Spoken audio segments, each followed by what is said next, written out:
A simple woman was mocked at Jiu-Jitsu class, then tapped out a black belt in 14 seconds. The quiet belt isn't just a story about martial arts. It's a reflection of real life for anyone who has ever walked into a room and been underestimated.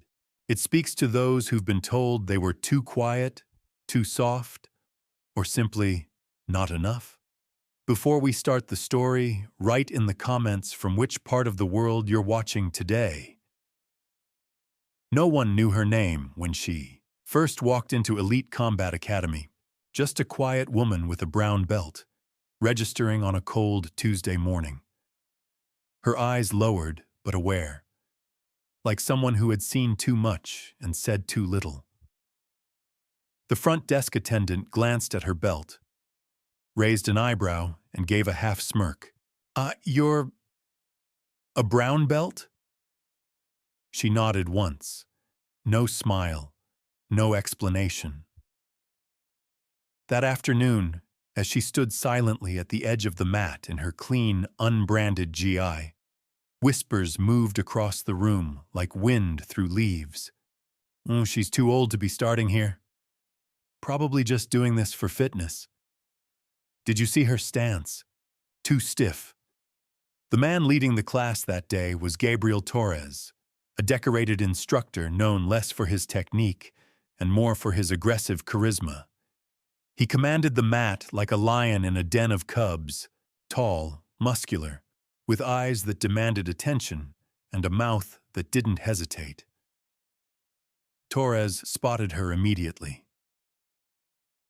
"You," he said, pointing to her as he paced in front of the class.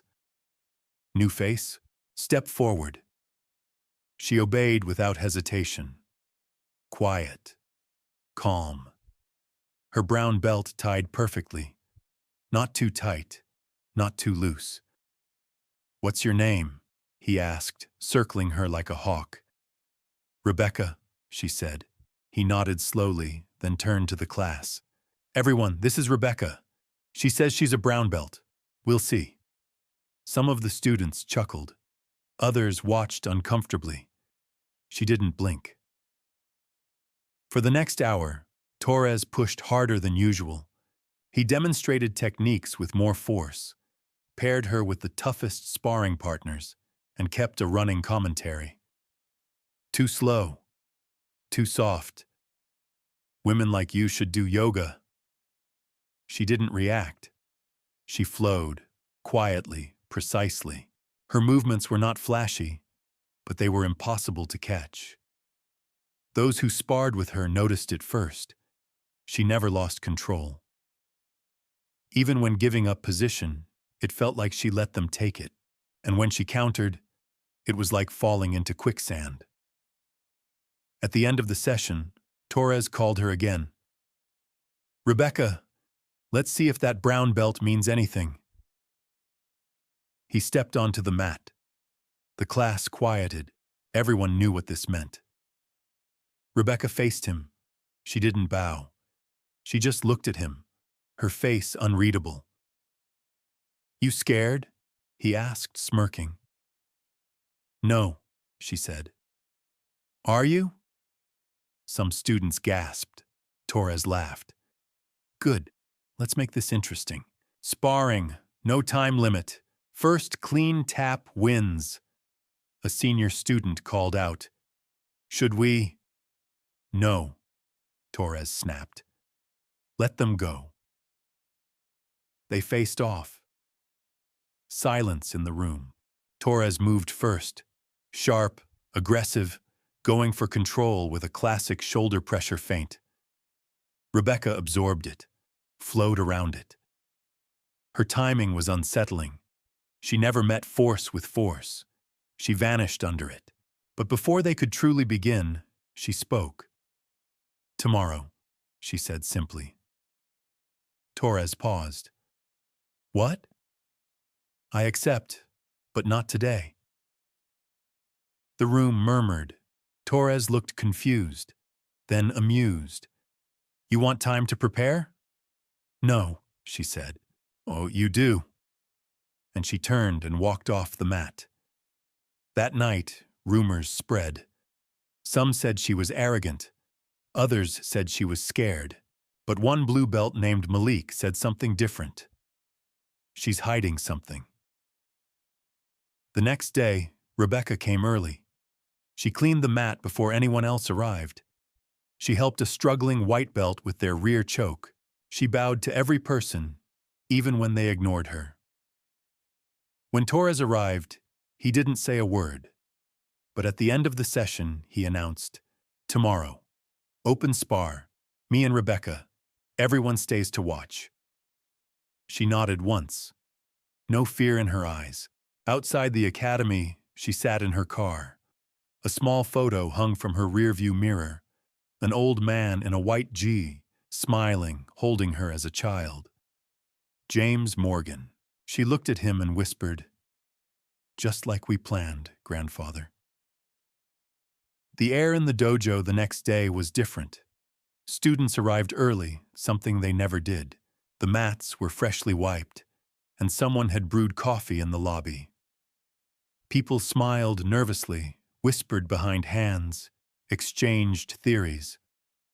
Rebecca sat silently against the far wall, stretching with the quiet focus of a violinist before a concert. She wore the same brown belt, same plain gi. No patches, no school name. Just discipline stitched into her every movement. Torres arrived exactly 1 minute before the session.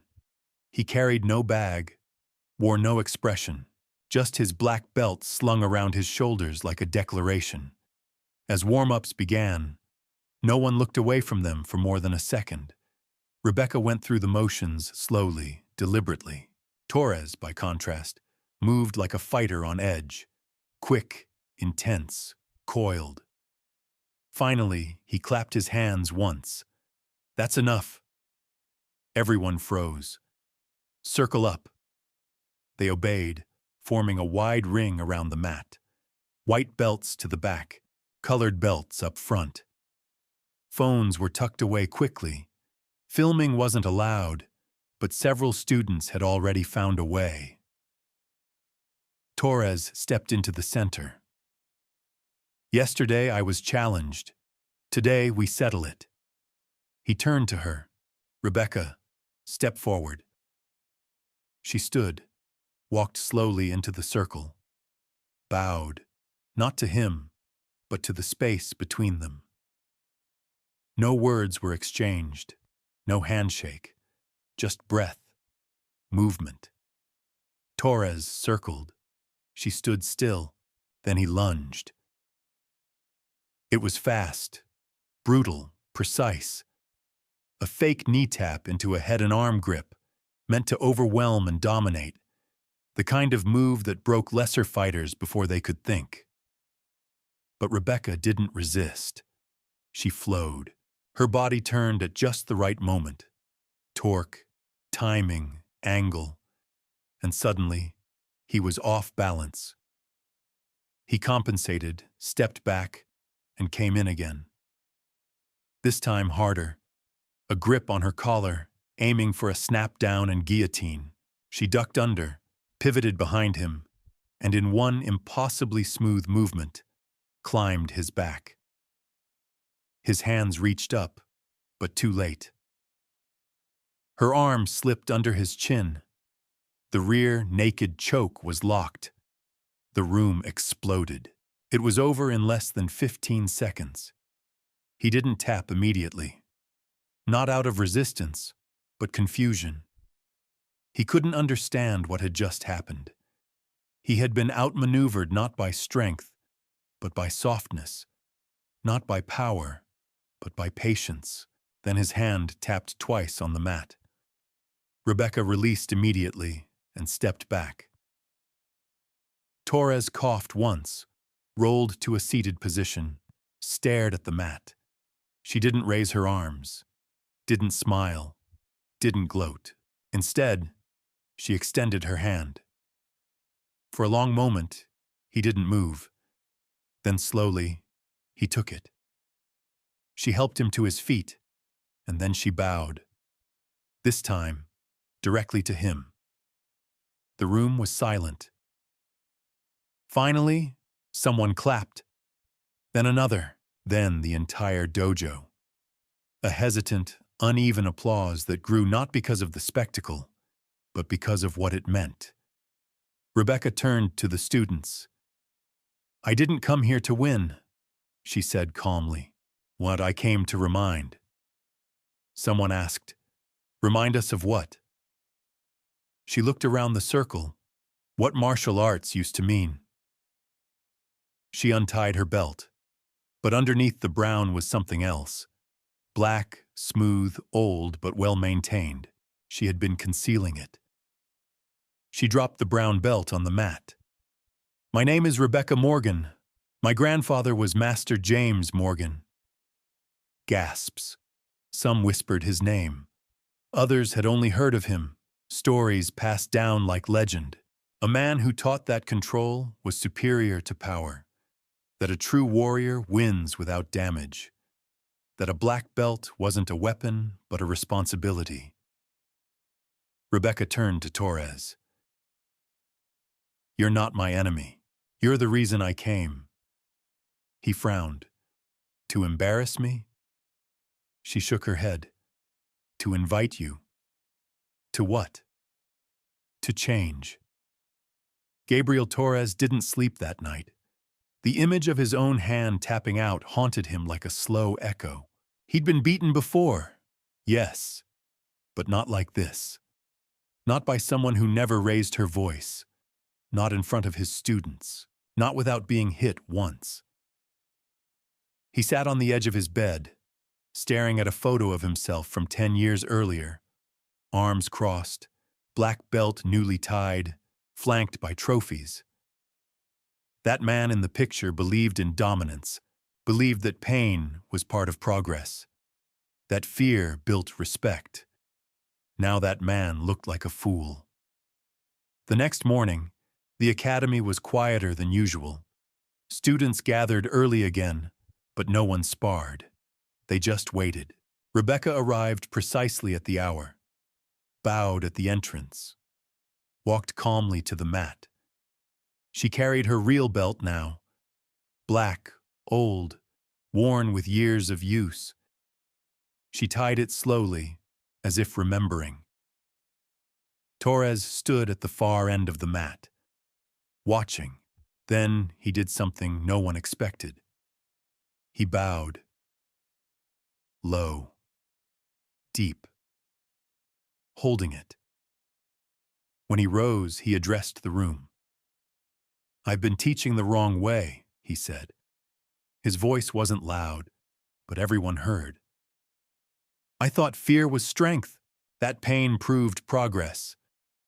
I was wrong." He turned to Rebecca. "May I speak with you? Alone?" She nodded once. They stepped into his office, closing the door behind them.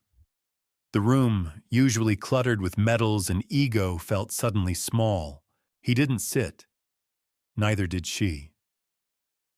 "I didn't recognize you," he said. "You weren't supposed to. Your grandfather—" He stopped, looked down. "He was the reason I started. My first instructor gave me a copy of The Empty Path. That book saved my life. But somewhere along the way, I became what you thought strength looked like," she said. He nodded. "You didn't come to humiliate me?" "No. I came to test if this place could still change." He sat now, suddenly tired. "You don't know what this place has become. I built it, but I let it rot. The cult of toughness. The silence of the good students. The humiliation of women who were better than half the men here. I let all of it grow." Rebecca folded her arms. "You have two options. Protect your pride, or protect the people you teach." He looked up. "Would you help me fix it?" She didn't smile, but something softened in her voice. "That depends on whether you're ready to be a student again." Torres let out a long breath. I am.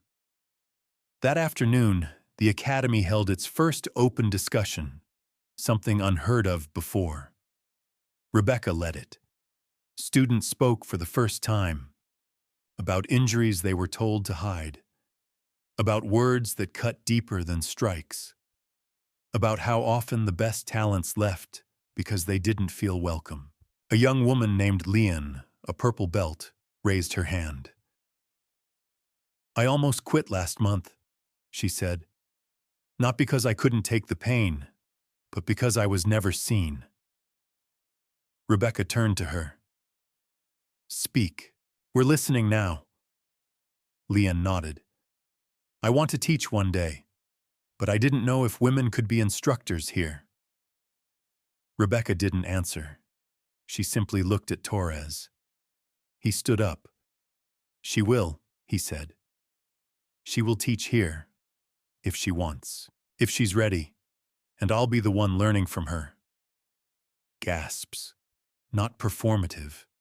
Real. Something cracked that day, not just in Torres, but in the walls of the academy itself. Weeks passed. Rebecca stayed. She didn't take over, didn't rename the school immediately. She observed, suggested. She held quiet seminars in the evenings on topics most had never heard of. Trauma-informed training, inclusive progression, consent and sparring. The dojo changed slowly, but visibly. The screaming stopped. The mocking vanished. Men who used to laugh now listened. New students came, women, older adults, people who once felt out of place, and they stayed. Rebecca was always there, not demanding reverence, just offering example. She made no declarations, but her presence was enough. And one night, as Torres watched her teach a small group of mixed-rank students, he whispered, "She's stronger than I ever was." Malik, now a blue belt instructor in training, replied, "No, she's just stronger than you thought strength looked like." The renaming of the academy wasn't announced with banners or speeches. It happened on a rainy Thursday. Someone noticed it first while locking up. The front sign had changed. The peeling gold letters reading Elite Combat Academy were replaced by something humbler: the Morgan School of Jiu-Jitsu, no fanfare. Just a quiet shift. And yet, within hours, the photo had gone viral on a local martial arts forum. Comments flooded in. Some praised it. Others called it an insult. But those who trained inside knew what had truly changed wasn't the sign, but the spirit. That week, Rebecca finally spoke publicly. Not just to the academy, but to the greater community. It was an open forum, hosted inside the dojo, chairs pulled onto the mats, shoes respectfully left by the door. Students, former students, parents, even instructors from rival schools came. Not out of curiosity, but because they'd heard whispers that someone had finally challenged the untouchable atmosphere of modern martial arts. Rebecca stood in front of the crowd, black belt knotted at her waist, arms behind her back. "My name is Rebecca Morgan," she said, "and I was raised on these mats before they were covered in pride and ego." She took a slow breath. "My grandfather believed martial arts was a philosophy, not a performance. He taught that the belt was not a rank, but a responsibility." Her voice never rose, yet it held the room. "I came here pretending to be a brown belt, not because I doubted myself, but because I doubted the system. I needed to know if this place could see past the belt." Someone in the back asked, "Why didn't you just walk in as yourself?" She turned to them. "Would you have listened if I did?" No answer. Just silence. She continued, "I watched instructors teach through fear.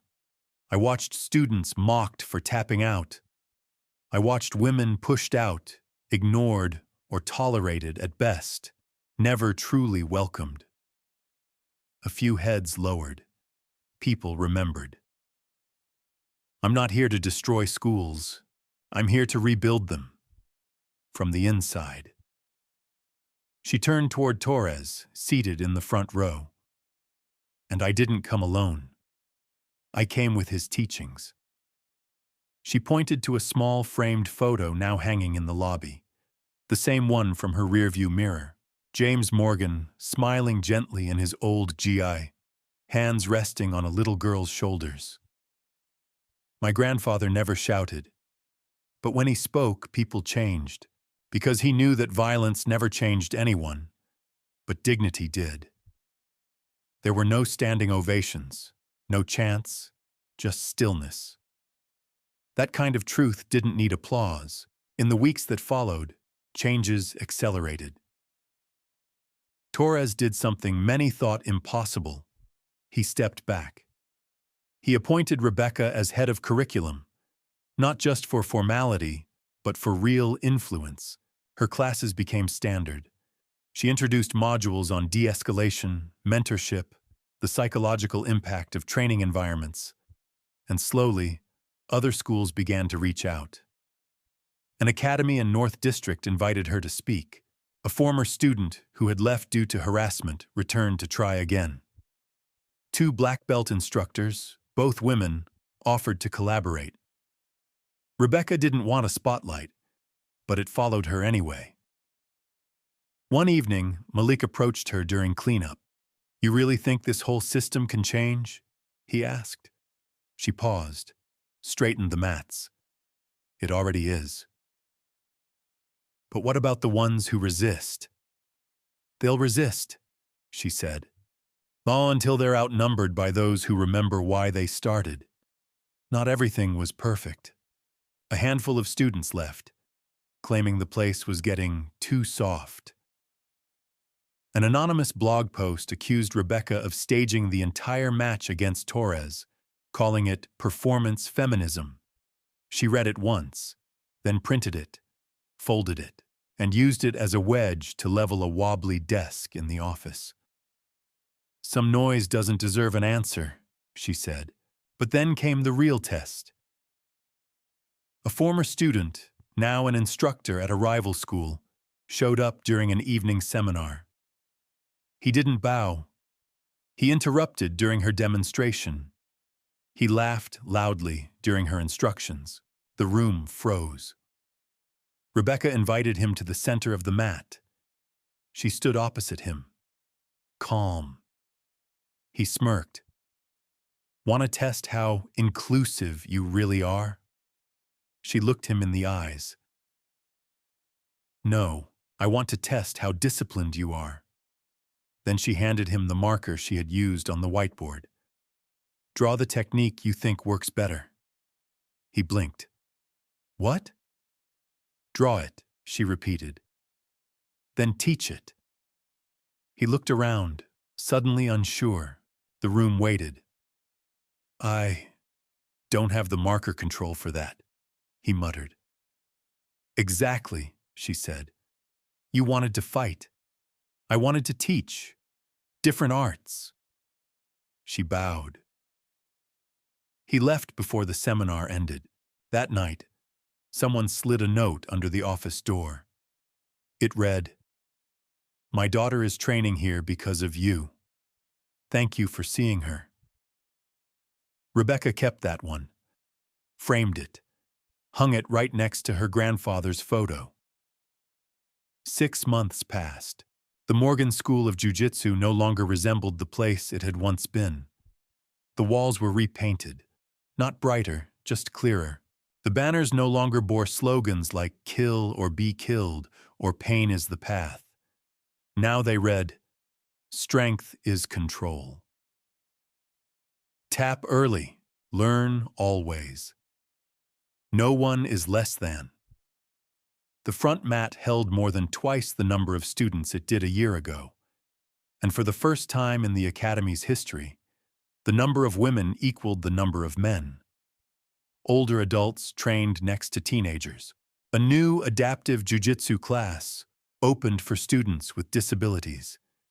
Instructors led by example, not ego. And Torres? He wore a white belt again. Not every day. Just during the classes he took from Rebecca. He sat in silence during her lectures. He tapped early in drills, and when a junior student corrected his posture, he thanked them. No sarcasm, no bite, just humility. "People keep asking me if I lost my belt," he once said during a Q&A. "I tell them no, I finally started earning it." Rebecca kept teaching, but not in the traditional way. She taught seminars across the city, across different schools, sometimes in community centers, sometimes in private garages turned dojos, but she always returned home to Morgan. She never moved into the office, never hung plaques. She still parked in the far corner of the lot, still helped clean the mats. One Friday evening, a girl named Anissa, no more than 10 years old, stayed behind after class. She stood quietly near the front mat, gripping her new yellow belt. Rebecca approached. "Something on your mind?" she asked. Anissa looked up. "Do you think I could ever be a black belt?" Rebecca crouched to meet her eyes. "Absolutely," she said. "But that's not the most important question." Anissa frowned. "What is?" Rebecca smiled gently. "What kind of black belt do you want to be?" The girl thought about it. Really thought. Then nodded, like she understood more than most adults ever did. That night, Rebecca visited her grandfather's grave for the first time in months. She brought no flowers, only her belt. She laid it on the grass beside his headstone and sat for a while in silence. "You were right," she whispered. "They forgot, but they can remember again." She didn't cry. She didn't need to. A few weeks later, the Academy hosted its first Founders' Day, a celebration not of wins or ranks, but of community. No matches, no trophies. Instead, students shared stories of when they almost quit and why they stayed. Torres gave a short speech. "I used to think being feared meant I was respected," he said. "Then someone beat me without hurting me, and I realized respect doesn't come from fear. It comes from trust." He stepped aside. Rebecca was handed the mic. She looked at the crowd, full of new faces and familiar ones. "I didn't come here to win a fight," she said. "I came here to win back a legacy." She gestured to the mats. "You all are writing it now. Every time you choose patience over pride. Every time you help up someone you just submitted. Every time you show up, not to prove you're better, but to become better." A pause. Then her final words. "True strength is not how hard you hit. It's how deeply you care, and how fiercely you protect the space where others grow." Rebecca Morgan never became a celebrity. She turned down interviews, book deals, offers to tell her story. She said the story didn't belong to her. It belonged to every woman who trained quietly in the back of the room. To every student who was told they were too weak, too soft, too old, too slow. To every instructor who changed, not out of shame, but out of courage. The Morgan School didn't become the biggest in the region, but it became the one others quietly studied.